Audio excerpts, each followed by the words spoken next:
Eh bien, bonjour à tous pour une vidéo très particulière aujourd'hui en ce moment. Bien sûr, tout de suite à l'instant, parce que j'ai invité Julien, un ami de 30 ans, à venir parler d'objets. Donc, je vous laisse avec lui.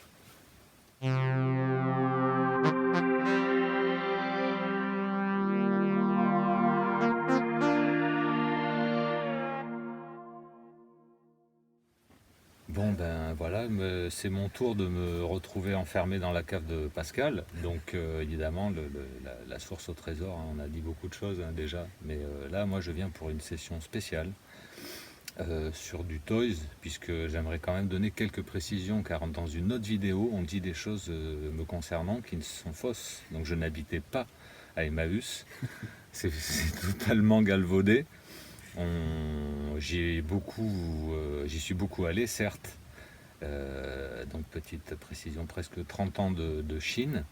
Et notamment, alors il faut quand même rendre à Pascal ce qu'est à Pascal, puisque en fait un jour, quand nous étions étudiants et qu'on s'intéressait déjà aux jouets, puisque finalement j'ai jamais cessé d'aimer les jouets. Et un jour, Pascal débarque chez moi avec un sac avec ses jouets à lui, donc les années 70-80. Et c'est le point de départ d'une grande recherche en brocante. Alors voilà, c'était l'époque bénie, comme certains disent, où on chinait au coude à coude avec Lulu Berlu et Xavier Weiss, Mad Toys, bonjour, des vieux souvenirs. Voilà, toute la bande d'avant, quoi. Les premières boutiques de Paris, et où avec 100 francs, 150 francs, on n'avait même pas assez de mains pour porter tout ce que les gens sortaient de leur grenier à l'époque. Voilà. Donc c'était l'époque bénie, comme on dit. L'âge d'or des choses qui sortaient des greniers et des caves, et où on s'est régalé. Donc on va découvrir un petit peu les objets que Pascal me propose et que je ne connais pas, je vous promets. Alors, pour commencer, un premier objet. Ah voilà. Donc une poupée Mego, alors on dit pas poupée, on dit action figure. Donc Mego, marque américaine, qui va avoir la licence sur tous les super-héros, va sortir des jouets de différentes tailles, donc du 30 cm comme ici, et je ne sais pas combien de centimètres font, des un peu plus petites, un petit peu plus petit que Big Jim si vous voulez. Donc là évidemment c'est une pièce maîtresse hein, de la collection Mego, notamment parce qu'il y a un moulage spécifique pour le corps du Hulk, avec son short d'origine, hein, donc le short un petit peu abîmé, la chemise également, voilà. Donc un des rares qui a ce corps en fait à ce format-là. Donc c'est une très belle pièce qui pourrait. Ils s'en vont encore? Non, non, c'est pas vrai. Ça va. Non, non, mais c'est vrai, bon, pièce majeure. Ouais. Et c'est le mien. Hein. C'est pas Et c'est celui de Pascal, évidemment, parce que là, c'est vraiment les trésors de trésors, en fait, hein, les choses chéries qui ont joué. Il en a attrapé des Barbies, je peux vous dire, celui-là. Oui. Voilà, alors là, pareil, grande comment dire, marque française, hein, très, très importante. Alors, de Lacoste, qui va fabriquer les jouets en latex satiné. Pour les enfants, donc pas de danger s'ils se les mettaient dans la bouche. Alors celle qu'on connaît encore, c'est la girafe Sophie, puisqu'on la trouve encore dans le commerce. Évidemment, eux, ils vont surfer sur les années ORTF. Donc il y a une énorme collection de ces figurines-là, en plastique, donc en latex soufflé. Donc il y avait des moules en cuivre, dans lesquels on injectait le latex et qui tournaient sur eux-mêmes. Donc le latex était bien projeté sur toutes les parois. Pour finir, on mettait un sifflet, mais celui-là, il siffle plus trop. Et après, on pouvait donc, c'est très souple, on pouvait les sortir du moule. Et après, il y avait des pochoirs pour pouvoir pocher les différentes teintes, quoi. Voilà, donc Mais c'est lui, c'est super. qui? Bah, c'est Toutou. Donc, la maison de Toutou, il n'y a que 2 personnages sur 3 qui existent en de Lacoste. J'ai oublié de dire aussi, concernant Mego, qu'ils ont loupé une des plus grosses licences, puisqu'ils nous ont refusé de faire Star Wars à l'époque, donc marché qui a été emporté par, voilà, qui vous savez, Kenner. Voilà. Donc encore une pièce de Pascal. Hein. Ouais. Non, ça c'est trouvé en brocante, Ah bon, c'est ah toi bon. qui me l'as trouvé. Ah bon, ouais. C'est toi qui me l'avais acheté.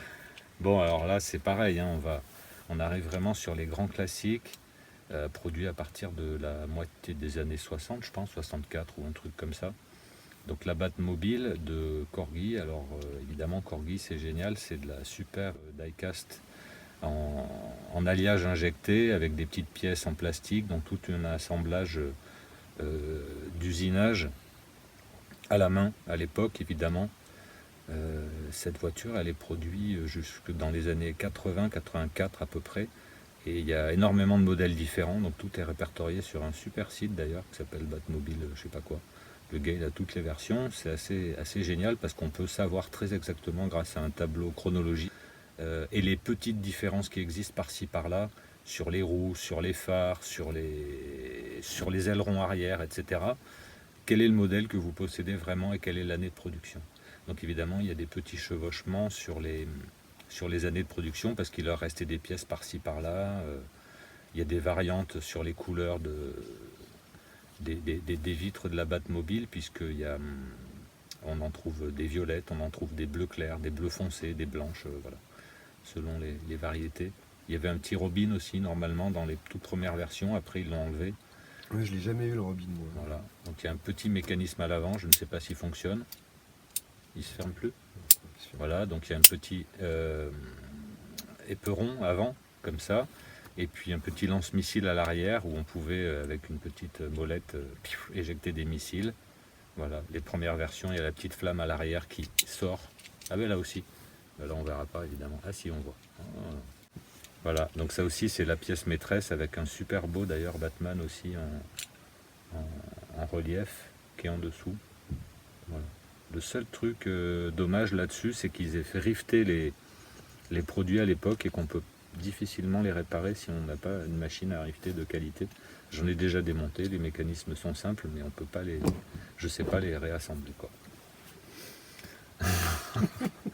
Bon alors la star de notre enfance, Chantal Goya évidemment, un des prodeurs Mattel, on ne sait pas pourquoi ils ont sorti Chantal Goya. Bon, elle était essentielle, il manque un peu des accessoires, elle a plus ses petites chaussures, elle a plus son petit micro. Mais bon, c'était quand même une telle star dans les années 80, quoi, fin 70-80, avec ces magnifiques comédies musicales. Bon, celle-là, c'est chiné en brocante à l'époque. On s'en souvient, mais ça, c'est la robe d'origine aussi, la coiffe d'origine aussi. Il y avait Sylvie Vartan, mais ça, je l'ai pas, Sylvie Vartan. Ouais, mais c'est pas Mattel. Ah, c'est pas Mattel. Non, c'est pas Mattel. Voilà, donc Chantal, si tu nous regardes. Voilà, mais de toute façon elle sait, hein, elle a déjà fait des photos avec et tout. Ouais, c'est un produit intéressant de cette époque. Ouais, alors là, produit publicitaire en fait, mais il y avait une série. Oui. Non, il y avait une série, donc il y a même un peu des BD. J'ai même une règle où dedans tu as des négatifs Zeltron. Ah ouais. Bref. Zeltron, donc je t'ai même pas piégé, tu sais qui c'est. Bah oui, quand même. Zeltron aussi, ça je m'en souviens, même si j'étais petit. C'est vraiment le milieu des années 70, genre 75 par là à peu près. Et donc ils avaient quand même réussi à faire un personnage. Je sais pas qu'est-ce que ça racontait la série en vrai, mais j'aime bien le côté avec l'éclair et puis les petites isolants de poteaux, des pylônes. C'est assez exceptionnel quand même d'avoir fait un personnage comme ça. Avant on en trouvait plein en brocante, on en trouvait des poignées. Non mais c'est vrai, on le trouvait régulièrement. Je sais pas ce qui existe d'autre trop comme produit sur ce personnage, mais je l'aime bien quand même. Ça reste mythique quoi. C'est quoi ça? Alors là, attends, parce que ouais, mais ça c'est hyper rare. Alors là, il tient une fortune. Mais il veut pas le vendre en fait. Donc un slime, maître de l'univers quand même. Attends, il est marqué en... C'est 87 je crois. Ah ouais, il y a les deux noms, Master of the Universe. Alors Motu pour les pointus. Master of the Universe, donc ça fait Motu, c'est intéressant. Alors du slime, ouais c'est vrai, ils en utilisaient sur plein de playsets en fait. Voilà, ça permettait d'engluer un petit peu les figurines. Voilà, un playset où il y a le slime qui sort de la bouche dans le décor et tout ça, c'est assez sympa. Bon, là, il est scellé quoi. Là vraiment il est scellé d'origine. Bon, on l'avait bien refait le sel hein, quand même. non, il est vraiment d'origine, on plaisante. Donc je sais pas, sûrement il y a quelqu'un au fin fond du Texas qui doit chercher désespérément, ou du Dakota peut-être Ouais. aussi. Il doit être prêt à mettre une fortune pour ce Ouais, truc. peut-être 100 $, je ne sais pas. Franchement, là j'ai pas d'idée sur la question, mais bon. Je suis moins fan des maîtres de l'univers, mais c'est vrai que c'est rigolo d'avoir ce genre d'objet complètement... Bon, j'ai quand même droit à une BD, parce qu'évidemment on adore Trambert et Jeannot, alors toute cette ambiance, comment dire, zonard, rocker, de la banlieue est de Paris, où une roue de mobilette, ça vaut un paquet de clopes, et qu'on se bastonne et qu'on essaie quand même de choper des petites rates ou des petites chattes plutôt Ouais. dans les caves. Hein. Bon, c'est laid, hein, mais c'est l'époque punk où on se bastonne avec les faux Hells Angels aussi de là-bas. Alors j'adore, hein, évidemment. Ça, c'est hyper collector. Il est en bon état celui-là. Il est en bon état. J'ai une version en cartonné, moi, de celui-là. Humanoïde associé. Non. Si, ça doit être les humano. Ouais. Voilà. Bon. J'ai une belle collection aussi là-dedans, mais bon. Pour une fois que je bats Pascal sur une Largement, collègue. Largement. Ouais. Bon, alors pareil, on est vraiment dans des hyper grands classiques. Alors bon, il y a le grand frère qui est là-haut, que tout le monde cherche aujourd'hui. Donc tout le monde veut se jouer mythique, évidemment, partout dans le monde. Partout dans le monde, c'est demandé. Vous en mettez un sur internet, il part tout de suite, je pense. Enfin, ça dépend du prix, mais tout de même. Donc là, c'est vraiment la version. C'est qui en- C'est quelle marque ça? J'ai jamais. Bandai, non? Ben non, c'est Mattel. C'est distribué par Mattel, en fait, pour l'Europe et les États-Unis. Mais à l'origine, c'est Poppy, la marque japonaise. Avec le tout premier, en fait, qui va sortir, ça va être le Mazinger Z. C'est le tout premier robot, donc c'est le G01, je crois. Voilà, ils sont tous numérotés comme ça. Donc évidemment, c'est le plus cher, il vaut 2000, un peu plus de 2000 aujourd'hui avec sa boîte, mais bon, c'est rarissime de l'avoir en bon état. Là, pareil, encore un objet de Pascal à lui. Ça, c'est à Non. toi. Non. Mais t'en avais un, toi. Non. Ah Moi, bon j'avais rien du tout. Moi, j'ai Ah bon, juste les d'accord. petits en plastique. Là. Ah, mais je sais pas, j'avais. Ça, c'était en brocante aussi. Ah, d'accord. Il y a longtemps. Quoi. Donc voilà, un personnage assemblé Mais il manque les astéroïdes. en alliage, avec les points éjectables, évidemment, donc plein de petits mécanismes. Alors cela, par contre, contrairement au Corgi, ce qui est génial, c'est que tout est démontable, donc en fait, ça a une valeur aussi pour les pièces. Le moindre ressort, point, tout est démontable et remontable, et c'est vraiment cherché pour de la pièce aujourd'hui. Donc voilà, c'était vraiment le super jouet. Moi, j'ai pas eu ça. J'ai eu le Fabian Blastica, bon, le 30 cm. C'est le seul que j'ai jamais eu en Goldorak. Mais super beau, évidemment, ça c'est essentiel dans pour les collectionneurs de jouets. Hein. Je vous dis, tout le monde en cherche tout le temps. Gardez-les. Et pour finir, Alors, ah, oh, putain, ouais, là, ça tue. Alors là, c'est un beau bout de polystyrène. Alors là, Ouais. d'époque, c'est ça. il est très très rare. Mais surtout, ce qu'il y a de plus rare, c'est ce qu'il y a à l'intérieur. Alors malgré tout, ça c'est rare, hein, le contenant. Et un homme nu. Ah oui. Donc évidemment, le Elastic Man, avec son petit short d'origine. Hein. Je sais pas, je peux le sortir Oui, hein, bien tu sûr, crois oui. Putain, mais il est pas craqué en plus. Non, il est en bon état. Et je l'ai sorti parce que j'avais lavé lui lavé son slip. Ah d'accord, d'accord. J'ai pas tant que ça le remettre. Donc super personnage qui avait la particularité. Bon, ouais, je te laisse manipuler, voilà. Donc c'est très lourd, je sais pas trop ce qu'il y a dedans, une espèce de slime ou du sable. Non, je sais pas. Non, c'est une matière molle. Voilà, une matière molle. Plastique. Genre. Voilà. Donc évidemment complètement articulable. L'idée c'était de pouvoir l'étirer à volonté. Donc il fait partie d'aucune série, sauf qu'il y a un élastique monstre. Il y a quelques autres personnages, dont certains assez rares, un espèce de Monstre vert, ouais. de monstre vert qui est super rare. Ils sont que deux, je crois. Qui vendait. Non, mais il y a Ah un autre, il y a d'autres. Ah oui. Il y a d'autres trucs.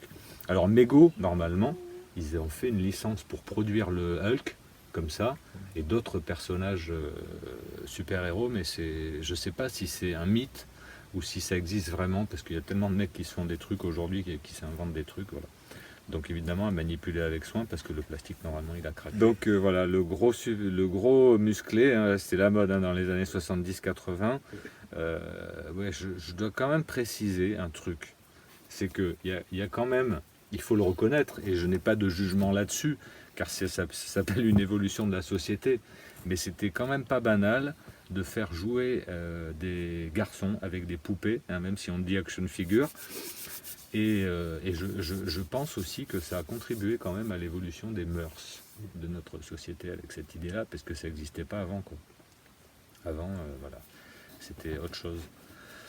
Donc voilà, je crois que c'est tout alors. Ouais, c'est tout. C'est tout. Bon, bah, c'est déjà pas mal, hein. Et beaucoup de trucs qui lui appartiennent, hein. Donc, Ouais, voilà. ça, celui-là, c'est à moi, celui-là. Voilà. Belle collègue en tout cas, Pascal. Et puis bah, c'est vrai qu'on a, on a beaucoup de souvenirs de brocante.